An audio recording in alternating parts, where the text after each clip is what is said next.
নবীজি বলেছেন, যখন বান্দাকে কবরে শোয়ানো হবে, আযাবের ফেরেশতা যখন পায়ের দিক থেকে আসতে থাকবে, সূরা মুলক সেখানে দাঁড়িয়ে যাবে এবং বলবে, এদিক থেকে তোমাদের যাওয়ার কোনো জায়গা নাই।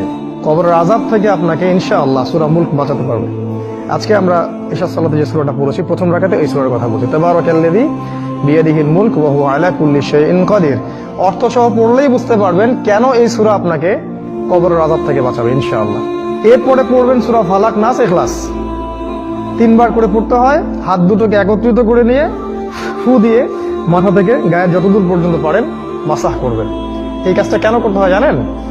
কারণ যখন আমরা ঘুমাই তখন শয়তান আমাদের ঘাড়ে 3টা গিট দেয়, হাদিসে আছে না?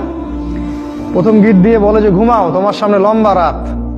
আবার দেয়, ঘুমাও, তোমার সামনে লম্বা রাত, ঘুমাও, তোমার সামনে লম্বা রাত। এই যে 3 বার আপনি গাটাকে মাসাহ করলেন, ঘুম থেকে ওঠার সময় আপনার মধ্যে কোনো অলসতা কাজ করবে না, ওই গিট কেটে যাবে ইনশাআল্লাহ এই সূরার বরকতে।